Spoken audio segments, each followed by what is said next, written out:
I come from a family of 5 brothers, all scientists and engineers. A few years ago, I sent them the following email. December 2016? TEDx sure took their time in posting this one. Dear brothers, I hope this message finds you well. I'm emailing to let you know that I'm dropping out of my master's program in engineering to pursue a career as a full-time musician. All that I ask from you is not to worry about me. Ditching engineering for music.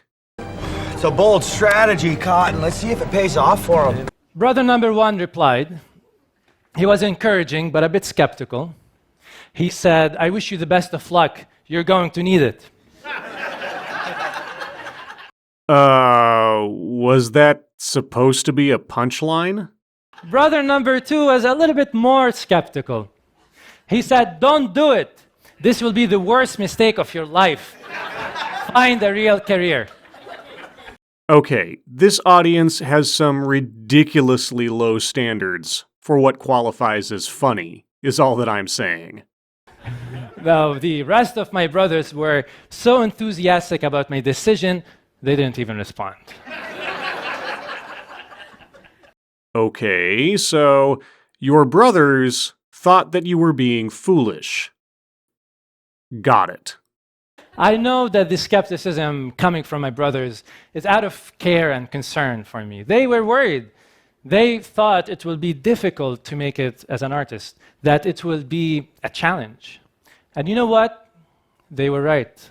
Right? It is such a challenge to be a full-time artist. I have so many friends who need to have a second job as a plan B in order to pay for the bills, except that plan B sometimes becomes their plan A. And it's not just my friends and I who experience this. The US Census Bureau states that only 10% of art school graduates end up working as full-time artists. The other 90%, they change careers. They work in marketing, sales, education, and other fields.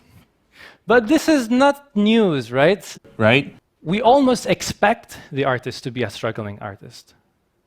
But why should we expect that? Because the monetary value of art is subjective.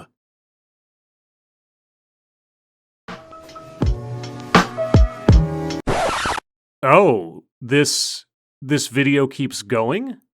Sheesh. And here I thought one dose of common sense would be enough. But then, our speaker did volunteer to take on a life of hardship and difficulty when he didn't have to. And now he is a victim, I suppose. I read an article in the Huffington Post Well, that was your first mistake right there. saying that 4 years ago, the European Union began the world's largest ever arts funding initiative.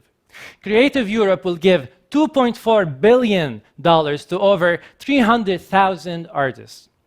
In contrast, the US budget for our National Endowment for the Arts, the largest single funder for the arts across the United States, is merely $146 million. Wow. Do you mean to tell me that the combined efforts of 28 sovereign national economies in the European Union can put together $2.4 billion for the arts, while the United States only puts forth $146 million? Wow, that is incredible. I mean, if you averaged out the per-country contribution for each of the nations in the European Union, it comes to just under $86 million, which is less than $146 million. Huh. Oh, and there's also the state-by-state appropriations for the arts, of course. Of course! Which, along with the NEA money, comes out to something like $450 million nationwide. So yeah, $450 million against $86 million. The United States is such a cheapskate. To put things into perspective, the US budget for the military marching bands alone is almost twice as much as the entire NEA. And the entirety of the NEA funding is almost twice as much as the average contribution of an EU member state. Are we getting to a point? Another striking image comes from Brandon McMahon for the Huffington Post, saying that out of the $1 trillion budget for military and defense-related spending, if only 0.05% were allocated to the arts, we would be able to pay for 20 full-time symphony orchestras at $20 million apiece and give over 80,000 artists an annual salary of $50,000 each. Ah, this is your point. You want the government to give you money simply for being an artist. You want an annual $50,000 salary for being an artist. Well, what if no one likes your art? What if you are a bad painter, or a bad sculptor, or, heaven forfend, a bad musician? Or rather, what if your brand of art isn't something that anyone appreciates in such a way that it can be effectively monetized? Should the government still just give you $50,000 a year because you decided not to become an engineer? I mean, I decided not to become an engineer. I got an English major. Now I make videos as a hobby. That's a kind of art. Should I get $50,000 for that? Of course! If that's only 0.05%, imagine what a full 1% could do. How about feeding the homeless and the elderly? How about having it go towards science education and scholarships? You know, for those students that decide to pursue something in life that is demonstrably useful. And two, at the very least, have something worthwhile to fall back on if they choose afterwards to pursue a career in the arts. Now, I know we live in a capitalist society and profits matter a lot. So let's look at it from a financial angle, shall we?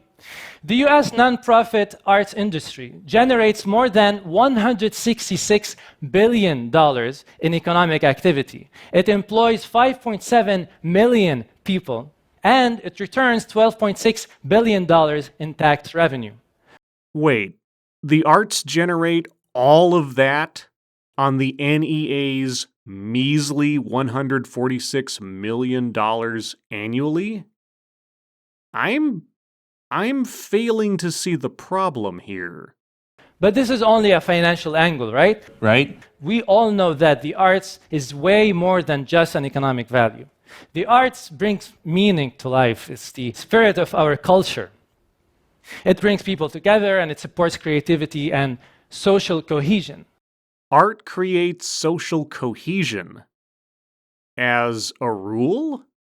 I mean, art never challenges opinions or divides people. Well, if you say so. But if the arts contributes this much to our economy, why then do we still invest so little in arts and artists? If the arts produce that much of a financial benefit to our economy for such a small amount of investment, what's the argument for investing more? I mean, $166 billion in profit on a $146 million investment? And even if you factor in the state appropriations, you get $450 million for $166 billion? What is the problem again? Why do more than 80% of our schools nationwide still experience budget cuts in arts education programs? Because $450 million already turns into $166 billion? What is it about the value of arts and artists that we still don't understand? We understand plenty, it seems. For very little investment, we get a ridiculous rate of return, as your own numbers demonstrate. I believe the system is flawed and far from being fair, and I want to help change that. I want to live in a society where artists are more valued and have more cultural and financial support so they can focus on creating arts instead of being forced to drive Ubers or take corporate jobs they'd rather not have. So, you want to be given money simply for being an artist without having to hold down a real job. Got it. There are other sources of income for artists, however. There are private foundations, grants, and patrons who give money, except a vast majority of artists don't know about these opportunities. Then maybe those artists should do some more research before embarking on their chosen careers. On one side, you have institutions and people with money. On the other side, you have artists seeking funding, but the artists don't know about the people with the money, and the people with the money don't necessarily know about the artists out there. All right, so the artists need to work to both research avenues of funding as well as to market themselves to investors. Golly, it almost sounds like running a business, doesn't it? And this is a bad thing. How? This is why I'm very excited to share GrantPa, an online platform that uses technology to match artists with grants and funding opportunities in a way that is easy, fast, and less intimidating. Oh! What a twist! This whole TEDx talk is meant as a sales pitch for an app. Wow, our speaker wouldn't have any personal interest in this app, would he? Oh, he's the developer of the app. And here I thought you were pursuing a career in music. Well, if your app is as effective as I assume you intend it to be, who needs federal funding when you have Patreon? I mean, GrantPa. Yeah, I think that's enough of that. It's good to know that the TEDx platform is open to all kinds of thoughts, ideas, and sales pitches. Because it is art, not capitalism, that really brings us all together, after all. As always, thank you for watching.